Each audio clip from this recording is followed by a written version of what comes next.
Greetings Multiverse, and welcome to this, our film review show for War for the Planet of the Apes. Yes, I realise it's not a DC movie, but at the same time there is a big connection to DC Comics, and that is of course director Matt Reeves, whose next movie is going to be The Batman. So this movie is a very, very good indicator of how good he's going to be at that job. The Batman could not be in better and more exciting hands, because War for the Planet of the Apes is utterly fantastic.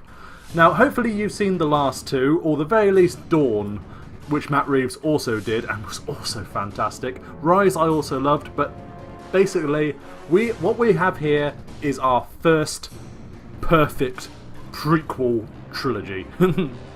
There's never, in my mind, been another trilogy of prequel movies to a classic movie. I'm thinking of The Hobbit, I'm thinking of Star Wars, and I'm sure there's others, but I can't remember them, so they're not important. The Planet of the Apes prequel trilogy is fantastic, and War for the Planet of the Apes in particular is arguably the best one, and that is amazing because the last two were great. I loved it. I loved every moment of it, and I am surprised just how good it is. I was expecting it to be good, and I was blown away. That is just some indication. Usually when you have very high standards, especially based on last two movies, they're disappointed in some way, or at best it might meet them. It's gone right to the top. There is nothing wrong with this movie, as far as I can tell. The worst I can say for it is that the trailers spoiled too much. I think I mentioned this briefly on the Spider-Man Homecoming review, which you might be able to see right above my head here. There's a nice little link. Trailers these days, they spoil too much. Batman v Superman spoiled the appearance of Doomsday, and since then Ares did not appear in the Wonder Woman trailers, which was quite cool. I'm so glad of that. I'm glad when studios learn that you shouldn't throw all your punches and reveal all your moves in the movie's advertising.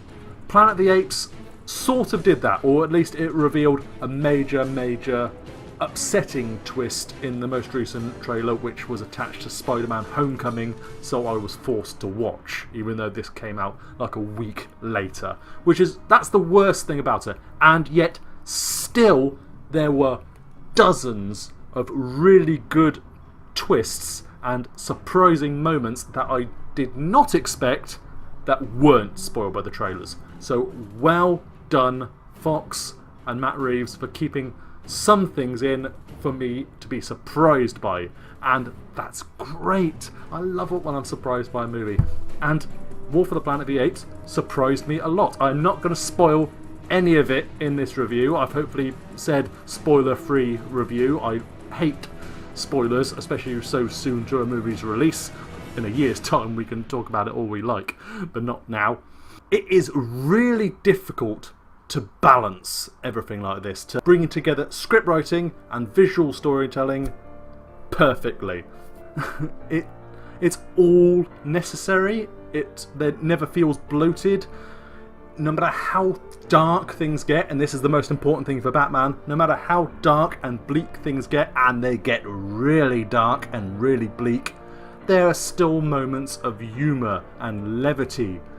Not to a Marvel degree, which Marvel regularly spoils their darkness by throwing in a wacky joke. It's always within moderation. And if it's dark, which, as much as I like Batman v Superman was occasionally way too dark, and so was Man of Steel, and also The Dark Knight Rises. Compared to The Dark Knight and Batman Begins, Christopher Nolan, with the first two Batman movies, understood that there has to be levity. Dark Knight Rises got a bit too into the darkness and never really came up for air.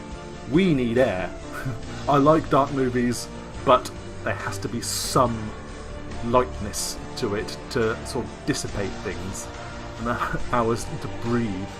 And Matt Reeves understands this, and that is why he's going to be fantastic for the Batman. I very, very rarely talk about effects because I think they should just be standard, unless they're bad. If they're good, they're doing their job. If they're bad, then they ruin the movie. These not only do their job, they are amazing. It's almost like the next step up from motion capture or motion captured characters, which has always been raised the bar.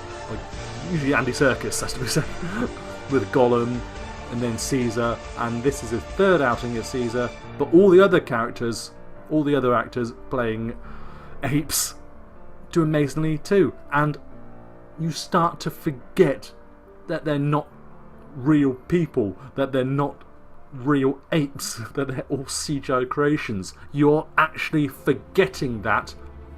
Well, you do forget it completely very quickly. You empathise with them a lot more than you do pretty much any of the humans, apart from perhaps Nova, who never says a word.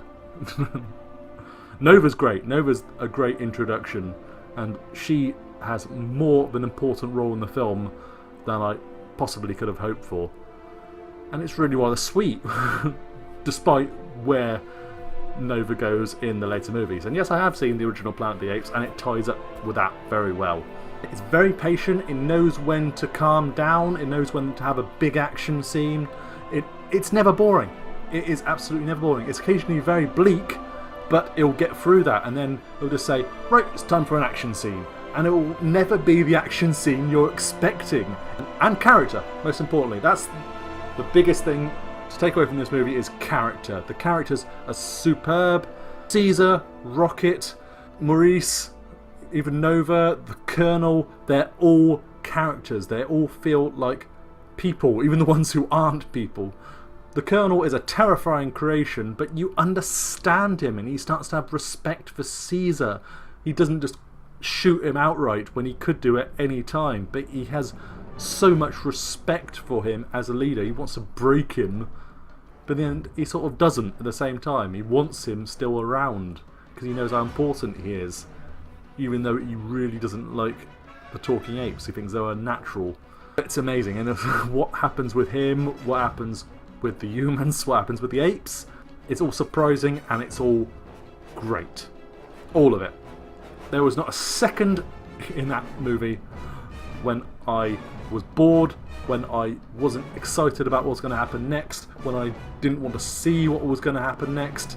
Even Spider-Man Homecoming, which I really enjoyed, had plenty of moments when I thought, oh, okay, I'm kind of bored now, or this is silly, or this doesn't work, or there's something wrong. And as much as I enjoyed it, I never felt that way with War for the Planet of the Apes.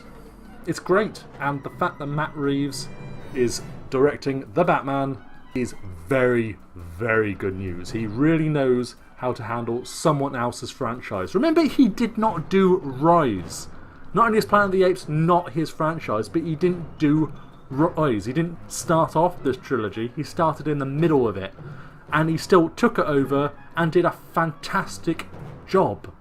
It's amazing. So just exactly the same. He didn't start the DCEU. He didn't start Batman in the DCEU. But I think he's going to define it.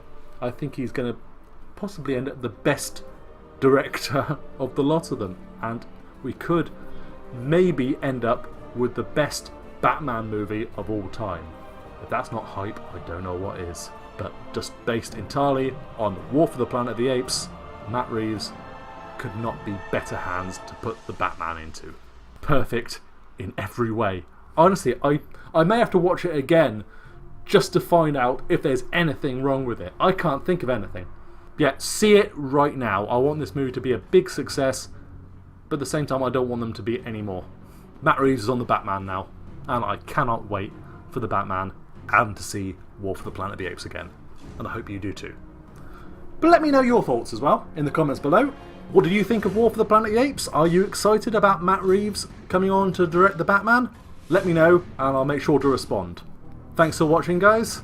Subscribe to DC Comics Gamer for daily DC Comics videos. And yes, this counts as a DC Comics video. I talked about Matt Reeves becoming director of the Batman. Leave a like, please. They really help us out. I'll be very grateful. And yes, leave a comment. I'll be sure to answer. Thanks for watching, guys.